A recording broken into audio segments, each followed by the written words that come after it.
भाई इससे लिखूंगा क्या मैं? इससे लिखूंगा क्या यहाँ पे? भाई हमें तो दिख नहीं रहा, तुम्हें ही दिख रहा होगा भाई। क्या लिखूंगा इससे? ये क्यों रखा है इधर? लो पकड़ो इसे। हाथ जोड़ सबको सलाम कर प्यारे, वरना ये दुनिया जीने नहीं देगी, खाने नहीं देगी, पी देगी। मुश्किल जीना यहाँ, जरा हट के जरा बच के, ये तो बॉम्बे मेरी स्टार्ट। हेलो एवरीवन, हमने जैसे लास्ट वीडियो में प्रोस्टाग्लैंडिन एनालॉग ख़त्म कर लिया था, ठीक है। अब हम पढ़ेंगे एनसेड्स, ठीक है। ये दोनों टॉपिक मिला के काफ़ी बड़े टॉपिक हैं ऑटोकॉइड के। ये दोनों ख़त्म हो गए मतलब काफ़ी हिस्सा तुम्हारा ख़त्म हो जाएगा। फिर हिस्टामिन सीरोटोनिन है, उसे भी निपटा देंगे। और फिर क्या बचेगा यार तुम्हारा? हाँ, एक वो बचेगा कि रूमेटॉइड, और एक तुम्हारा ये बचेगा गाउट। वो छोटे छोटे हैं, जल्दी जल्दी करा दूंगा। अब आ जाओ एनसेड्स पे, है ना। तो एनसेड्स का फुल फॉर्म ही है non steroidal anti inflammatory drug. और कितने टाइप के हैं, इंपॉर्टेंट कौन सा है, पहले इंपॉर्टेंट पे फोकस करेंगे, बाकी जो नॉन इम्पॉर्टेंट है थोड़ा थोड़ा बता दिया जाएगा। तो पहले देख लेते हैं एनसेड्स। एनसेड्स फुल फॉर्म क्या है? Non steroidal anti inflammatory drug, ठीक है ये। अच्छा, अब जो एनसेड्स हैं ये दो टाइप के होते हैं, सेलेक्टिव, नॉन सेलेक्टिव। अच्छा, एक चीज़ मैंने बताई थी कि जब तुम्हें कॉक्स बता रहा था, मैंने ये बताया था कि कॉक्स जो है, एक तो तुम्हारे नॉर्मल फिजियोलॉजी, जो तुम्हारी नॉर्मल क्रियाएं हैं उनको रेगुलेट करता है निकल के, और दूसरा इन्फ्लामेशन हुआ है कभी, इन्फ्लामेशन कब होता है, जैसे बुखार हो गया तुम्हें, कोई बीमारी हो गई, तो उस टाइम भी निकलता है, ठीक ना। तो हम ये दे रहे हैं किस कंडीशन में? जिस कंडीशन में क्या हो, इन्फ्लामेशन, तो उसको कम करना है, तो इसलिए हम दे रहे हैं एनसेड। नाम ही में नॉन स्टेरॉयडल। देखो कहीं पे इन्फ्लामेशन है, या तो हम देते हैं स्टेरॉयड इन्फ्लामेशन को कम करने की। अब जैसे अभी हाल ही की बात है, कोरोना फैला था, ठीक है ना। तो कोरोना में तुमने देखा होगा कि भाई स्टेरॉयड चढ़ा रहे थे, तुमने सुना होगा, तुम्हारे घर ही में किसी को हुआ हो तो स्टेरॉयड्स दे रहे थे, मिथाइल प्रेडनिसोलोन, प्रेडनिसोन, है ना। तो वो स्टेरॉयड क्यों दे रहे थे? कि भाई जो भी लंग्स में, फेफड़े के आसपास इन्फ्लामेशन है, फेफड़े में, वो इन्फ्लामेशन को कम कर दे। तो एक तो स्टेरॉयड्स हम इन्फ्लामेशन को कम कर सकते हैं। दूसरा तरीका ये है, कौन सा? एनसेड। एनसेड देंगे तो भी कम हो जाएगा। इसका मैकेनिज्म अलग है, इसका अलग है, लेकिन हाँ काम क्या है? सेम, इन्फ्लामेशन को कम करना, ठीक ना। तो अब ये जो है एंटी इन्फ्लामेटरी ड्रग, अब इसको समझते हैं कि भाई कैसे काम कर रहा है और टाइप्स। ये थोड़ा सा बता दिया कि नॉन स्टेरॉयडल क्यों कहा गया, एंटी इन्फ्लामेटरी तुम समझ गए, इन्फ्लामेशन के खिलाफ है, और ड्रग तो है ये। तो दो टाइप के हैं, non selective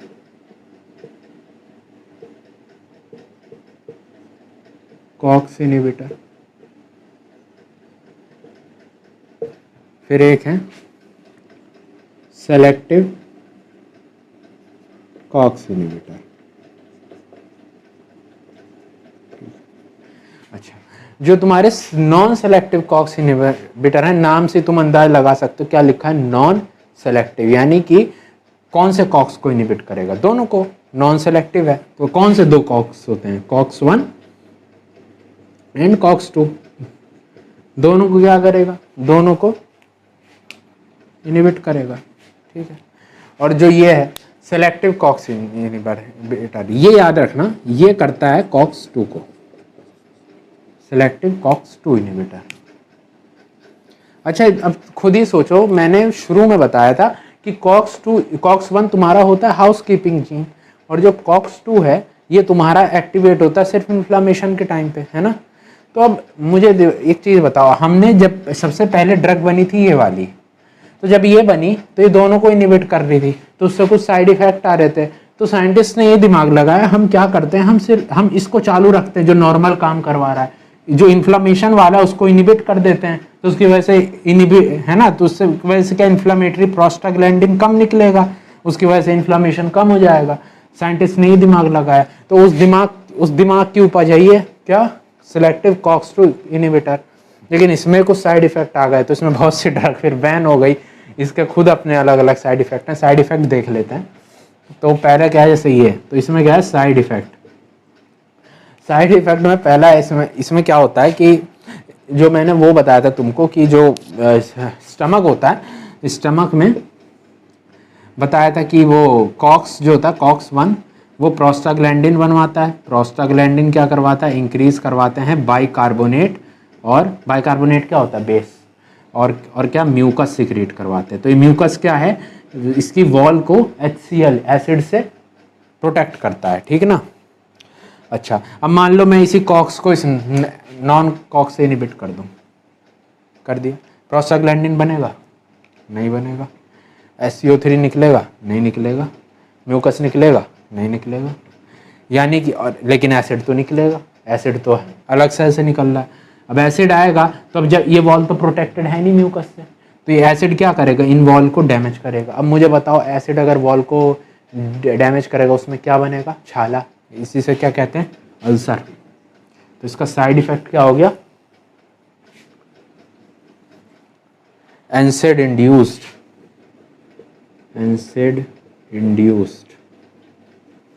peptic ulcer, peptic ulcer, ठीक है। इसमें देखो क्या है, कॉक्स 2 वाले, अभी इसका मुझे एग्जैक्ट मैकेनिज्म तो याद नहीं है, बट हाँ इसका साइड इफेक्ट होता है कार्डियोटॉक्सिसिटी। मतलब ये क्या है, हार्ट पे इफेक्ट करता है कॉक्स 2 वाला, कार्डियो टॉक्सिसिटी कराता है। इसलिए बहुत से जो ड्रग हैं, हार्ट अटैक है ना, मायोकार्डियल इस्कीमिया और कोरोनरी डिजीजेस, ये दुनिया भर की प्रॉब्लम कराने लगे हार्ट रिलेटेड, इसलिए इसमें बहुत से ड्रग बैन भी कर दी गई थी। मैं एग्जांपल देख लो, फिर उन ड्रग्स को हम डिटेल में पढ़ेंगे जो इम्पोर्टेंट है। सबसे पहला इसमें एग्जांपल है अपनी तुम्हारी सबकी मुसीबत के टाइम के साथ ही पैरासीटामोल। क्या, पैरासीटामोल, पैरासीटामोल। दुनिया का कोई भी आदमी, अपने देश का कोई भी आदमी इस दवा को नहीं भूल सकता, ठीक है। इसका दूसरा नाम है एसिटा अमीनोफेन, पैरासीटामोल। दूसरा क्या है, पैरासीटामोल के बाद एस्पिरिन और इंडोमिथासिन। ये सब अभी रटो मत, ये सब पढ़ेंगे, ये सब बहुत इंपॉर्टेंट ड्रग हैं। इंडोमिथासिन के बाद है, यहीं पे लिख दे रहा हूँ, आइब्यूप्रोफेन, ठीक है। ये सब दवाएं हैं, कुछ एग्जाम्पल्स हैं, ये हमें पढ़ने हैं। इसमें एग्जाम्पल देख लो, इसमें एग्जाम्पल है जैसे एटोरिकॉक्सिब,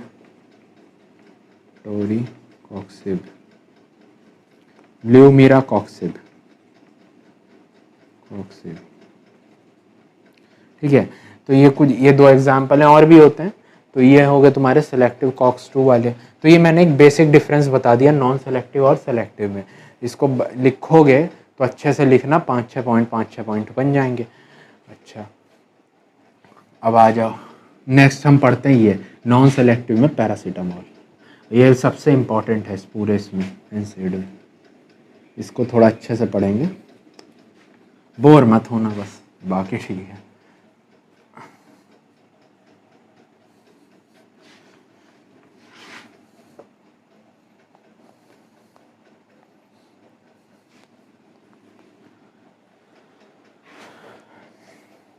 क्या आया था, एसिटा अमीनोफेन, ठीक है। दूसरा नाम एसिटामिनोफेन उर्फ पैरासीटामोल। अब पहला देखते हैं इसका मैकेनिज्म ऑफ एक्शन। पहले ही बता दिया क्या कर रहा है, नॉन सेलेक्टिव कॉक्स इनहिबिटर। अच्छा, नॉन सेलेक्टिव कॉक्स इनहिबिटर है तो ये क्या करेगा, प्रोस्टाग्लैंडिन को कम कर देगा। प्रोस्टाग्लैंडिन कम हो जाएगा तो हम इसे बहुत सी चीज़ों में दे सकते हैं। प्रोस्टाग्लैंडिन जैसे दर्द को मीडिएट कराता है, पेन को, और किसको मीडिएट कराता है, फीवर को। अच्छा चलो, इसको तो याद करने की ज़रूरत ही नहीं, इसके इफ़ेक्ट क्या आएंगे, इफ़ेक्ट तुम खुद बता सकते हो। तुमने कब खाया पैरासीटामोल, कब खाते हो, बुखार में, बुखार में खाते हो तो इसका कौन सा इफेक्ट आया, एंटी पायरेटिक। पायरिया मतलब फायर, गर्मी, तो कौन सा इफेक्ट है, एंटी पायरेटिक। बुखार में खाते हो, कभी कभी दर्द होता है तो कहते हैं भाई पैरासीटामोल खा लें एक, तो एक कौन सा इफेक्ट आया, एंटी एनाल्जेसिक। ठीक है, और एक और इफेक्ट है लेकिन वो इतना अच्छा नहीं है, inflammatory effect, inflammatory effect, anti inflammatory, sorry anti inflammatory, ये इतना अच्छा नहीं है, काफ़ी पुअर है। ठीक है, काफ़ी पुअर इफेक्ट है एंटी इन्फ्लामेटरी, हाँ लेकिन ये दोनों काफ़ी अच्छे इफेक्ट है। अब एंटी एनाल्जेसिक, एनाल्जेसिक मतलब दर्द, यानी दर्द को कम कर रहा है। कहाँ दे सकते हैं, जिस चीज़ में दर्द होगा, जैसे अर्थराइटिस। अर्थराइटिस में क्या होता है, घुटनों जोड़ों में दर्द करता है, तो उस केस में दे देंगे। बुखार आ रहा है तो एंटीपायरेटिक के फॉर्म में दे देते हैं।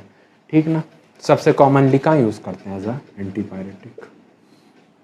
इफेक्ट हो गया, मैकेनिज्म ऑफ एक्शन हो गया, और इसी के आधार पे यूज़ हो गया। यूज़ कहाँ कहाँ हो गया बता दिया, अर्थराइटिस में यूज़ कर सकते हैं, और कहाँ यूज़ कर सकते हैं, और तुम्हारा कहाँ यूज़ करेंगे, हाँ माइग्रेन में कर लो, माइग्रेन में भी यूज़ होता है।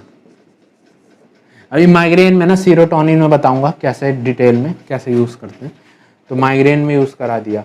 अच्छा ठीक है, अब इसके बाद इसमें जो है ना सबसे इम्पॉर्टेंट है तुम्हारा इसकी टॉक्सिसिटी कि, क्योंकि अब देखो पैरासीटामोल हर कोई इस्तेमाल करता है, तो उसकी वजह से क्या है ना इसके टॉक्सिक इफेक्ट भी बहुत देखने को मिलते हैं। तो इसमें क्या, आप टॉक्सिसिटी को पढ़ना बहुत इम्पॉर्टेंट है, टॉक्सिसिटी। तो टॉक्सिसिटी में क्या होगा, पहले इसका मैकेनिज्म देखो, मैकेनिज्म में क्या होगा उसे समझते हैं। इसमें क्या होता है कि जैसे तुम्हारा जो ये पैरासीटामोल है, पैरासीटामोल ये जो है ये किससे बनता है, पैरासीटामोल जो है माइक्रोसोमल एंजाइम की प्रेजेंस में बनता है, कन्वर्ट होता है, या माइक्रोसोमल एंजाइम इसको ब्रेक करता है NaBQI में, किस में, NaBQI। ठीक है, NaBQI क्या होता है,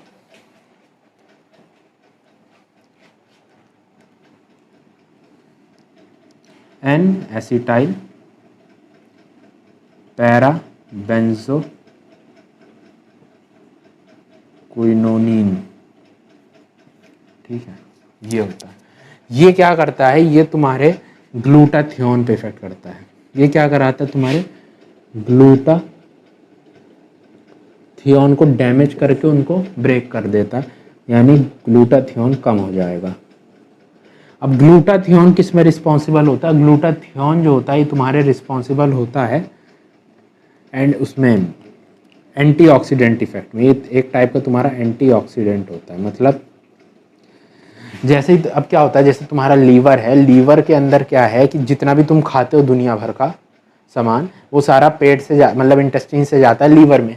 तो लीवर क्या होता है, लीवर में बहुत सारा, अब ये वहाँ पे जाता है तो डैमेज भी करता है लीवर को, है ना। इसमें क्या होता है, बहुत सारे फ्री रेडिकल होते हैं, ऑक्सीजन होता है, सब कुछ होता है, लीवर को डैमेज करता है। अब उस ऑक्सीजन को या ऑक्सीजन रेडिकल को लीवर डैमेज कर रहा है ना, लीवर को डैमेज कर रहा है। तो लीवर ऊपर वाले ने या लीवर ने ऐसा एक तरीका निकाला, उससे क्या हुआ कि ये जो ऑक्सीडेटिव रेडिकल है इसको हमने नॉन हार्मफुल सब्सटेंस में कन्वर्ट कर दिया, नॉन हार्मफुल सब्सटेंस, और वो करने में रिस्पॉन्सिबल होता है ग्लूटाथियोन। ठीक है, अब सोचो पैरासीटामोल खाया बहुत ज़्यादा, उसने क्या कर दिया, ग्लूटाथियोन को ख़त्म। इसका मतलब ये जो ऑक्सीजन रेडिकल है वो लीवर को डैमेज करेगा, उसको कोई कंट्रोल करने वाला होगा नहीं होगा, यानी कि ये इसको डैमेज लीवर को करता रहेगा। इससे क्या हो जाएगा, लीवर में डैमेज, और लीवर डैमेज क्या करेगा आगे चल के, लीवर सिरोसिस, और उसकी वजह से क्या होगा, लीवर फेलियर। लीवर फेलियर आगे क्या करेगा, तुम्हें कुछ नहीं कर सकते, मर जाओगे, इसलिए लीवर ट्रांसप्लांट करना पड़ेगा। ठीक है, तो बेसिक याद रखो क्या कि ग्लूटाथियोन को कम कर रहा है, ग्लूटाथियोन एज ए एंटीऑक्सीडेंट काम करता है। ठीक है, तो अब इसमें क्या करना है वो समझो, ये जो ग्लूटाथियोन है इसको कम कर देगा, और इसकी वजह से क्या होगा, स्टार्टिंग देखो स्टार्टिंग में क्या होगा कि डैमेज होना जो शुरू होता है वो उसमें क्या होता है, एक चीज़ होती है जिसको हम कहते हैं सेंट्रीफ्यूगुलर नेक्रोसिस विद पेरिपोर्टल स्पेयरिंग। मतलब ये एक टाइप का नेक्रोसिस है। मतलब नेक्रोसिस क्या होता है, अगर तुमने पैथोलॉजी पढ़ी हो तो नेक्रोसिस एक टाइप का मास सुसाइड, मास मर्डर होता है। तो यहाँ पे क्या है, ये NaBQI क्या करेगा, नेक्रोसिस करता है हिपैटोसाइट का, मतलब लीवर के सेल्स का। ठीक, अब इसको हम कैसे डिटेक्ट करेंगे, कितनी डोज पे टॉक्सिसिटी है, तो उसको हम देखते हैं। ठीक है, तो पहली चीज़ कितने पे होती है, तो यहाँ पे डोज रेंज लिख देते हैं। डोज रेंज, अगर कोई आदमी, कोई इंसान 20 ग्राम से ज़्यादा खा ले वो तो 100% फैटल है, निपटा देगा आदमी को। अगर कोई इंसान मतलब अराउंड 200 टू 350 mg पर केजी ऑफ बॉडी वेट के उसमें ले रहा है पैरासीटामोल, इतनी खा लिया है, तो ये भी क्या कराएगा, तुम्हारा हिपैटोटॉक्सिसिटी करवाएगा। ठीक, एक ये चीज़ हो गई। दूसरी चीज़ ये है कि जो तुम्हारे अल्कोहलिक्स होते हैं, अल्कोहलिक्स में पैरासीटामोल पॉइजनिंग के चांसेस बढ़ जाते हैं। क्यों बढ़ जाते हैं उसको समझो। अल्कोहल क्या करता है, एक्टिवेट करता है तुम्हारे माइक्रोसोमल एंजाइम को, माइक्रोसोमल एंजाइम। अब हमने पढ़ा था माइक्रोसोमल एंजाइम क्या करेगा, पैरासीटामोल को किस में कन्वर्ट करेगा, NaBQI। यानी कि अगर ये ज़्यादा स्टिमुलेट होगा तो NaBQI भी ज़्यादा बनेंगे। अगर NaBQI ज़्यादा बन गए तो ये ज़्यादा डैमेज करेंगे, इसका मतलब टॉक्सिसिटी के चांस बढ़ जाएंगे। तो इवन ये कहा जाता है अगर अल्कोहलिक 5 ग्राम से भी ज़्यादा पैरासीटामोल ले ले तो उसके अंदर भी टॉक्सिसिटी बहुत हाई इफेक्ट में देखने को मिलती। क्यों, क्योंकि माइक्रोसोमल एंजाइम एक्टिवेटेड है। माइक्रोसोमल कौन सा एंजाइम, CYP2E1, CP, ठीक है, ये वाला बेसिकली इन्वॉल्व होता है तुम्हारा। हाँ ये, अच्छा एक तो ये हो गया, डोजेस बता दी मैंने क्या क्या काम कर रही है। ठीक है, ये ठीक, ये हो गया। अच्छा ये हो गया। एक दूसरा होता है ना कि अगर हम इस टॉक्सिसिटी को स्टडी करना है तो इसके लिए ना एक हम ग्राफ ड्रॉ करते हैं। उस ग्राफ से हमको टॉक्सिसिटी कितनी है, क्या होता है वो समझ में आती है। तो उस ग्राफ को एंड में समझ लेंगे। इसके बाद इस टॉक्सिसिटी का ट्रीटमेंट देख लेते हैं, है ना। तो ट्रीटमेंट क्या है, ट्रीटमेंट क्या होता है टॉक्सिसिटी का वो देख लो। ट्रीटमेंट, अब ट्रीटमेंट क्या होगा, सबसे पहले मान लो ट्रीटमेंट करना है। जैसे कोई मरीज आया जिसके टॉक्सिसिटी हो रखी है, तो अब क्या होगा कि मान लो 4 घंटे के अंदर आ गया, कहेगा कि डॉक्टर साहब मतलब खा लिया इतना ज़्यादा पैरासीटामोल, तो उस टाइम पे क्या है हम दे देते हैं। अगर 4 घंटे के अंदर अंदर आ गया है तो हम वहाँ पे सबसे पहले दे देते हैं चारकोल। चारकोल पेट में जाएगा। चारकोल तुमने पढ़ा होगा 11 से ही कि इसमें एड्जॉर्प्शन की प्रॉपर्टी होती है। तो ये क्या करेगा, पैरासीटामोल का जो भी कंपाउंड होगा वो इस पर एड्जॉर्ब करा लेगा। मान लो इस पर एड्जॉर्ब, ये स्टमक है, ये चारकोल है, इस पर सारा एड्जॉर्ब हो जाएगा पैरासीटामोल। अब मुझे बताओ अगर इस पर एड्जॉर्ब हो गया तो क्या इसको क्रॉस करके जा पाएगा ब्लड में, नहीं जा पाएगा। इसका मतलब ब्लड में नहीं जाएगा तो क्या पॉइजनिंग हो पाएगी, लीवर में भी नहीं जा पाएगा, लीवर में नहीं गया तो पॉइजनिंग नहीं हो पाएगी। पहला तरीका तो ये है। दूसरा तरीका, पेशेंट आता है 1-2 दिन बाद, 1 दिन बाद लगभग, कि भाई खा लिया है 1 दिन हो गया है तब आ रहा है, तो उस केस में भाई वो ब्लड में तो पहुंच गया, लीवर तक में पहुंच गया। अब उस केस में हम क्या देते हैं, उस केस में ड्रग ऑफ चॉइस होता है हमारा, ड्रग ऑफ चॉइस N-एसिटाइलसिस्टीन, N-एसिटाइलसिस्टीन, ठीक है।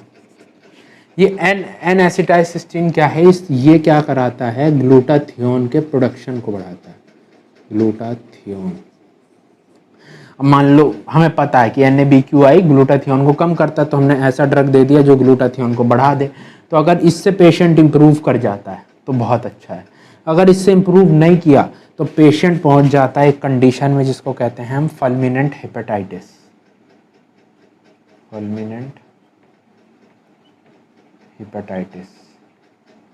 इवन एक्यूट हिपेटाइटिस भी हो सकता है, एक्यूट हिपेटाइटिस। इस कंडीशन में कोई चारा नहीं, इसके इसमें एक ही काम होता है, वो है लीवर ट्रांसप्लांट, वरना पेशेंट ख़त्म। इसमें एक ही चीज़ करेंगे हम, लीवर ट्रांसप्लांट। ठीक है, तो ड्रग ऑफ चॉइस क्या हो गया ये, उससे पहले क्या दिया, चारकोल। क्या होता है उससे, क्या उसमें क्या इलाज है, सिर्फ एक, लीवर ट्रांसप्लांट। ठीक, ये हो गया इसका ट्रीटमेंट। और इसमें हाँ एक और चीज़ रखो, पैरासीटामोल पॉइजनिंग में कभी गैस्ट्रिक लवाज नहीं करते हैं, गैस्ट्रिक लवाज नहीं करते हैं। लवाज का मतलब देखो, गैस्ट्रिक लवाज क्या होता है, जैसे स्टमक है, अब कोई भी पॉइजन कंज्यूम करो, वो पॉइजन क्या है, अगर स्टमक में पहुंचा है मुंह के थ्रू, तो हम क्या कोशिश करते हैं कि एक इंस्ट्रूमेंट होता है, लेवाजोस्कोप कहते हैं उसको, तो वो डाल के यहाँ से सारा सक कर लेते हैं हम, जितना भी पॉइजन है। लेकिन पैरासीटामोल के केस में ये चीज़ करनी पॉसिबल नहीं हो पाती, क्योंकि उसका एब्जॉर्प्शन रेट बहुत फास्ट होता है, यहाँ से तो जाएगा, फटाफट एब्जॉर्ब हो जाएगा। तो उस केस में गैस्ट्रिक लवाज कॉन्ट्राइंडिकेटेड है, मना होता है। ठीक है, एक पॉइंट था तो याद आया तो बता दिया। ये हो गया, हाँ इतना हो गया। और इसके बाद एक लास्ट चीज़ इसमें बची हो है तुम्हारा ग्राफ। ठीक है, जो टॉक्सिसिटी को बताता है। तो एक ग्राफ होता है, इसको कहते हैं र्यूमैक मैथ्यू नोमोग्राम, र्यूमैक मैथ्यू नोमोग्राम। इसमें क्या बताता है, इसमें ये बताता है कि कितना कंसंट्रेशन लिया गया है, कितना टाइम हुआ है। जैसे यहाँ पे होगा इसका पैरासीटामोल का कॉन्सेंट्रेशन इस एक्सिस पे, और इस एक्सिस पे हम लेंगे टाइम।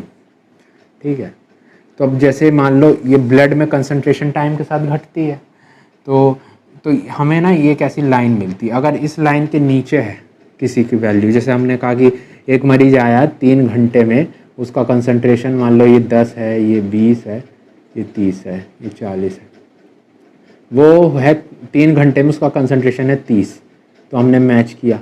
लाइन के नीचे आया तो यानी कि वो सेफ़ है, यानी लाइन के नीचे वाला जो एरिया सेफ़ एरिया है। और अगर हम कहते हैं एक मरीज आया, उसका 8 घंटे में वैल्यू जो है 40 है, तो हमने मैच किया, इसके ऊपर आया, तो ये कहते हैं हम, ये है डेंजरस एरिया। ठीक, तो सेफ़ एरिया, डेंजरस एरिया, एक र्यूमैक मैथ्यू नोमोग्राम में बहुत ज़्यादा नहीं है, लेकिन हाँ इससे स्टडी होती है पैरासीटामोल पॉइजनिंग की, तो सोचा बता दें तो बता दिया। ठीक है, इतना है तुम्हारा पैरासीटामोल। ठीक, इसके बाद 2-3 ड्रग और हैं लास्ट जो है, अब उसके बाद के ड्रग्स देख लेते हैं। ये इतना डिटेल में नहीं बताऊंगा, इसमें जो है नॉर्मली पढ़ेंगे, एस्पिरिन पढ़ेंगे, इंडोमेथासिन, आइब्यूप्रोफेन, ये 3 तो खासकर कवर कर ही लेंगे। उसके बाद छोटे छोटे हैं, अगर तुमको जानना है तो बताना, उसके लिए अलग से एक वीडियो बन जाएगा। मेन मैं तुम्हारे कवर करा देता हूँ। तो अगला क्या है, एस्पिरिन।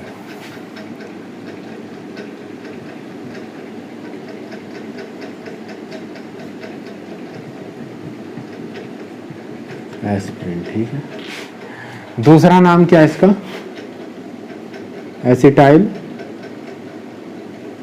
Salicylic acid. स्पेलिंग देख लेना, गलत है मुझे भी पता है, ठीक है, ऐसे है ना, तो देख लेना एक बार क्या हो सकती है। इंक भरो भाई तुम।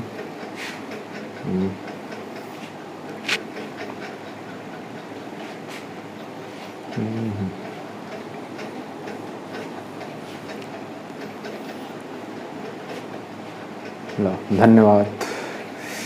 एसिड, ठीक है, एसिटाइल सैलिसिलिक एसिड। तो पहले इसको देख लेते, अब देखो जो इसका पहले देख लेते हैं मैकेनिज्म ऑफ एक्शन।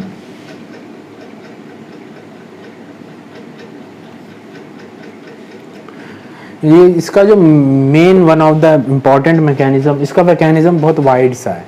देखो सबसे पहले ये इसके इफेक्ट भी बहुत आते हैं। पहला क्या है, ये इनिबिट करता है तुम्हारे, सबसे पहला तो वही है, किसको इनिबिट करेगा, कॉक्स को, कॉक्स 1 एंड कॉक्स 2, सेम जैसे पैरासीटामोल कर रहा था। तो वही सारा इफेक्ट आएगा कि प्रोस्टाग्लैंडिन कम हो जाएगा, उसके बाद क्या क्या होगा, इन्फ्लामेशन घट जाएगा, तो एंटी इन्फ्लामेटरी हो जाएगा, एंटी और जगह पेन में यूज़ कर सकते हैं, है ना। खैर वो छोड़ो, पहला तो COX-1 COX-2 को इनिबिट किया, पहली चीज़। दूसरी चीज़ एक हमने बताया था थ्रोम्बोक्सिन A2 बन रहा था, है ना, प्रोस्टाग्लैंडिन बना, तो ये क्या करता है, इसके फॉर्मेशन को भी इनिबिट करता है। अगर ये इनिबिट होगा उसकी वजह से क्या इनिबिट होगा, प्लेटलेट एग्रीगेशन, ठीक ना, ये भी क्या हो जाएगा, इनिबिट हो जाएगा। एक तो ये तरीका है, ठीक है। तो ये दो टाइप के मेन मैकेनिज्म है एस्पिरिन के, क्या क्या है, COX-1 COX-2 और थ्रोम्बोक्सिन इनिबिटर, जिससे क्या होगा, प्लेटलेट एग्रीगेशन भी कम हो जाएगा। इसके वजह से अब इफेक्ट क्या आते हैं वो देखते हैं।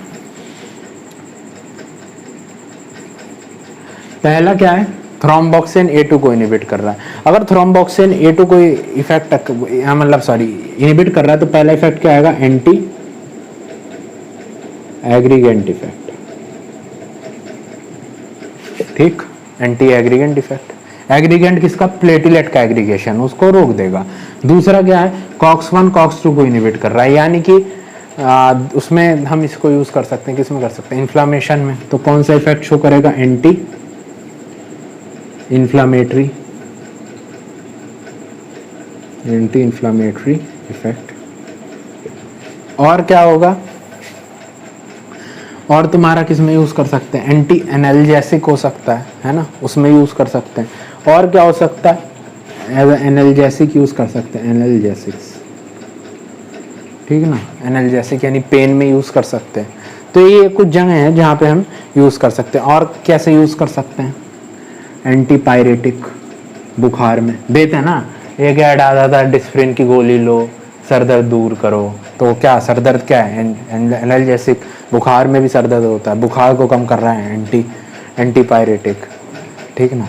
तो एंटी एग्रीगेंट है, एंटी इन्फ्लामेटरी, एनाल्जेसिक, एंटीपायरेटिक, ये सब इफेक्ट है।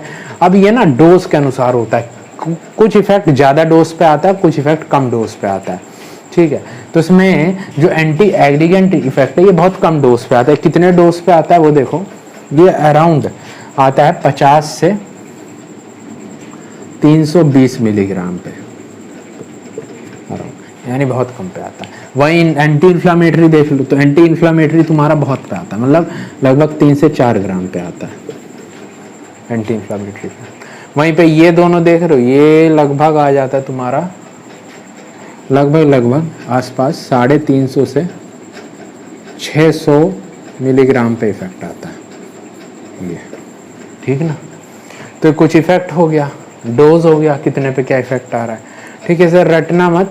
हाँ ये याद रख लो कि एंटी एग्रीगेंट सबसे कम पे आते हैं, यानी कि TXA2 को बहुत सेंसिटिवली इनिबिट करता है, क्योंकि बहुत कम डोज पे ही इफेक्ट आ रहा है एंटी एग्रीगेंट, ठीक। अच्छा, इफेक्ट बता दिया। अब इफेक्ट के बाद इसका यूज समझ लो, यूज समझ लोगे तो उसके बाद हम वो देख लेंगे कहाँ कहाँ पे इसको यूज कर रहे हैं।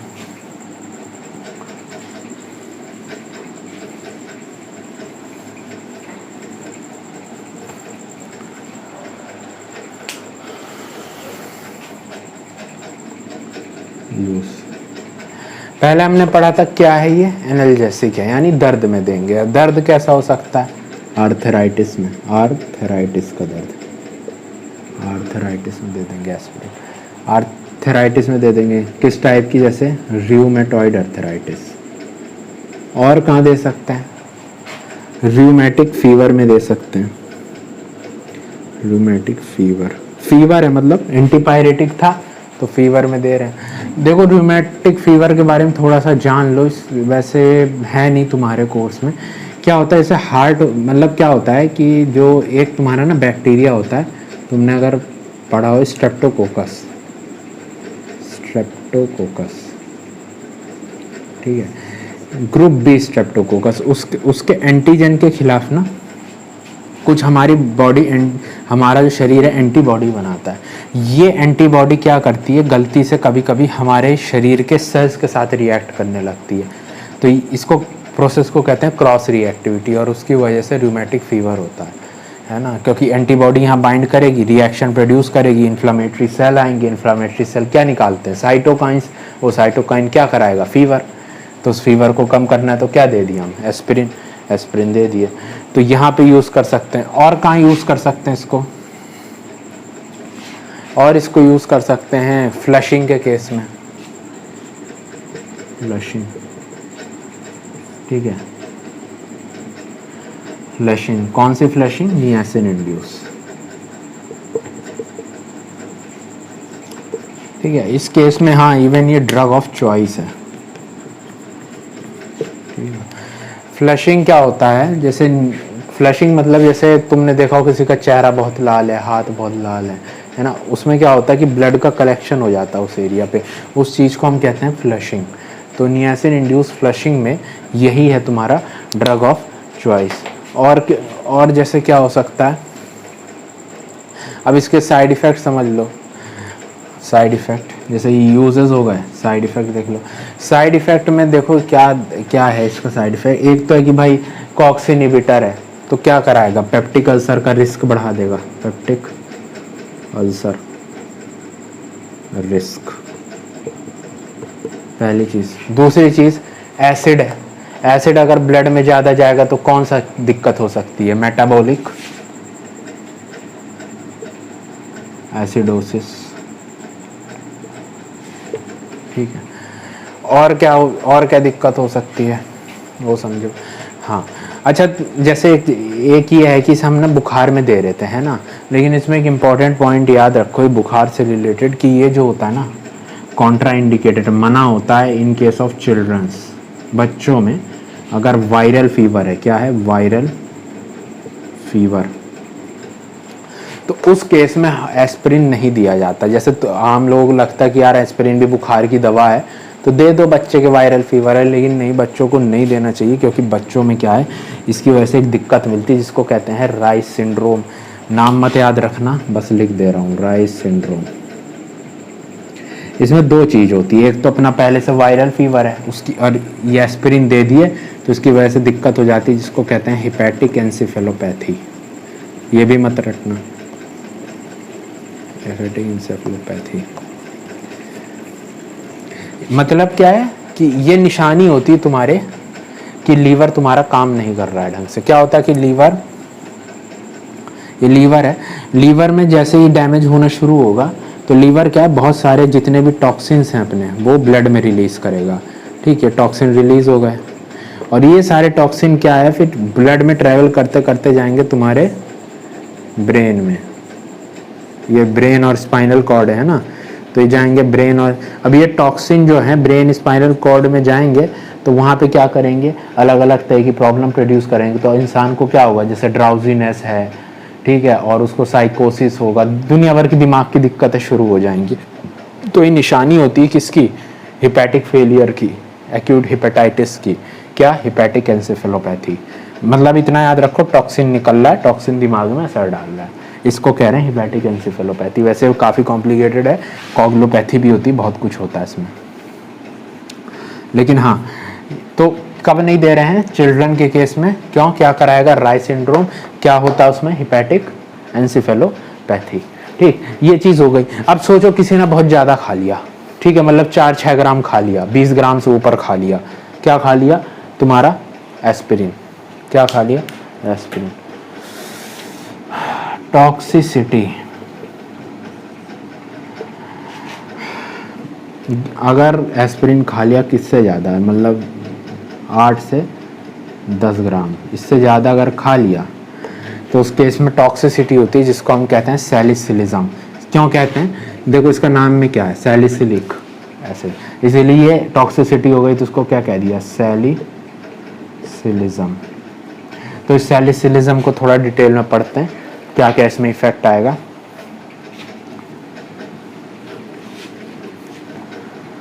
दो तीन पॉइंट हैं इसमें, बस बता दूंगा, ठीक है ना। सैलिसिलिज्म, ठीक है, सैलिसिलिज्म पढ़ते हैं क्या है। तो सैलिसिलिज्म में पहली चीज़ आ जाती है तुम्हारी टिनिटस। टिनिटस, टिनिटस क्या होता है, आसान भाषा में समझो तो कान में घंटी बजना, इसको कहते हैं टिनिटस, ठीक है। उसकी कई वजह हो सकती है कि टिनिटस क्यों हो रहा है, तो लेकिन हाँ इसमें देखने को हमें मिलता है।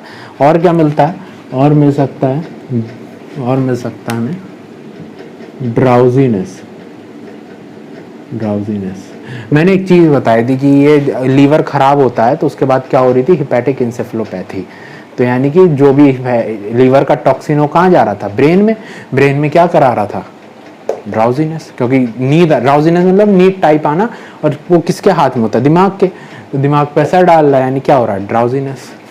फिर तीसरा क्या है तुम्हारा, तीसरा है सीजर।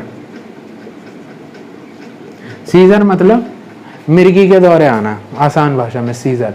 अब सीजर भी किसके कंट्रोल में, तो जो टॉक्सिन यहाँ बना वो यहाँ आएगा, असर करेगा, क्या हो गया, सीजर हो गया। और क्या हो सकता है, और हो सकता है तुम्हारा हाइपोग्लाइसीमिया। कैसे, लीवर है, लीवर खराब हो गया। लीवर किसका स्टोर होता है, ग्लाइकोजन का, यानी ग्लाइकोजन को ब्रेक करके ग्लूकोज को ब्लड में निकालता। अब लीवर ही खराब है तो ग्लाइकोजन टूटेगा, नहीं टूटेगा। तो ग्लूकोज निकलेगा ब्लड में, नहीं, तो ग्लूकोज लेवल घट गए। जब ग्लूकोज लेवल घट गया तो क्या हो जाएगा, हाइपोग्लाइसीमिया। और क्या करा सकता है, ये क्या है, एसिड। एसिड जब ब्लड में ज़्यादा होगा तो क्या हो जाएगा उसकी वजह से, मेटाबॉलिक, हाँ, मेटाबॉलिक एसिडोसिस। ठीक है, ये सब कुछ इफेक्ट देखने को मिलेगा किस केस में, सैलिसिलिज्म में। अब ये लेके आया मरीज तो तुम उसे ट्रीट करोगे ना, ट्रीट कैसे करोगे, सबसे पहले अपने को क्या ठीक करना ही है, मेटाबॉलिक एसिडोसिस। तो इसको ठीक करने के लिए हम क्या दे देंगे, बेस दे देंगे तो ठीक हो जाएगा। तो बेस क्या देते हैं यहाँ पे, मतलब इतना आसान नहीं है लेकिन हाँ, मतलब देते हैं बाइकार्बोनेट देते हैं। और जैसे ये सीजर है तो सीजर में सीजर की दवा दे देंगे। हाइपोग्लाइसीमिया तो ऐसे दवा, मतलब वही डेस्ट्रोस नॉर्मोसलाइन सब। फिर ड्राउजीनेस है उसके हिसाब की दवा दे देंगे। तो यानी बाकी जो ट्रीटमेंट है सब कैसा है, सिम्प्टोमेटिक ट्रीटमेंट। बाइकार्बोनेट दे दिया जिसकी वजह से क्या हो कि मेटाबॉलिक एसिड रिलीव हो जाए, और सिम्प्टोमेटिक ट्रीटमेंट देने की, मतलब जो जो सिम्टम्स है उसके हिसाब से हम दवा दे देंगे और पेशेंट की टॉक्सिसिटी को न्यूट्रलाइज करने की कोशिश करेंगे। ठीक, इतना इसमें हो गया और ये चीज़ हो गई। और हाँ, एक दो इसमें कॉन्ट्रा इंडिकेशन एक तो बता दिया, क्या बच्चों के केस में नहीं दे सकते आप सॉरी, और कहाँ नहीं दे सकते। और हाँ, और एक दो जगह कॉन्ट्रा इंडिकेटेड है। इसको देखो, इसको आप एक दवा है, हाँ, वारफेरिन, वारफेरिन के साथ नहीं दे सकते। वारफेरिन क्यों नहीं दे सकते, देखो वारफेरिन क्या है, ये भी तुम्हारा क्लॉटिंग को रोकता है, यानी कि ब्लीडिंग के चांस को बढ़ा सकता है, ठीक है ना। और एस्पिरिन भी क्या करता है, एस्पिरिन किसको इनिबिट करता है, थ्रोम्बोक्सिन A2 को, यानी प्लेटलेट को बाइंड करने से रोकेगा, एग्रीगेट करने से, यानी भी किसके चांस को बढ़ाता है, ब्लीडिंग। तो ये भी इसका एक साइड इफेक्ट है ना। तो देखो, ये भी ब्लीडिंग को बढ़ा रहा है, ये भी ब्लीडिंग को बढ़ा रहा है, दोनों को साथ में दे देंगे तो ब्लीडिंग के चांस बहुत ज़्यादा बढ़ जाएंगे। इसलिए इसके साथ वारफेरिन को देना कॉन्ट्रा इंडिकेटेड है, क्योंकि दोनों एक ही काम कर रहे हैं। इतनी ज़्यादा ब्लीडिंग होगी तो ब्लड लॉस और काफ़ी कुछ हेमरेजेस के चांस बढ़ सकते हैं, इसलिए दोनों को साथ में नहीं देते हैं, पहली चीज़। दूसरा, हाँ, ये जो है ना एस्पिरिन, ये इवन क्या मतलब क्या होता है, गाउट के कंडीशन में, गाउट में भी ये एस्पिरिन नहीं देते हैं हम कभी भी, कॉन्ट्रा इंडिकेटेड है, ठीक है। इसकी जगह हम देते हैं इंडोमेथासिन, गाउट आएगा अलग से बता दूंगा, और ये क्यों नहीं देते हैं वहाँ भी बता दूंगा गाउट में। अच्छा, ये 3 कॉन्ट्रा इंडिकेशंस हो गए, एक ये साइड इफेक्ट और बता दिया, ब्लीडिंग। इतना है पूरा एस्पिरिन। इसके बाद 2 बचेंगे, इंडोमेथासिन और तुम्हारा कौन सा था एक और, आइबुप्रोफेन। हाँ, तो ये है, इसको कर लेंगे एक और वीडियो में, ठीक है। Thank you very much.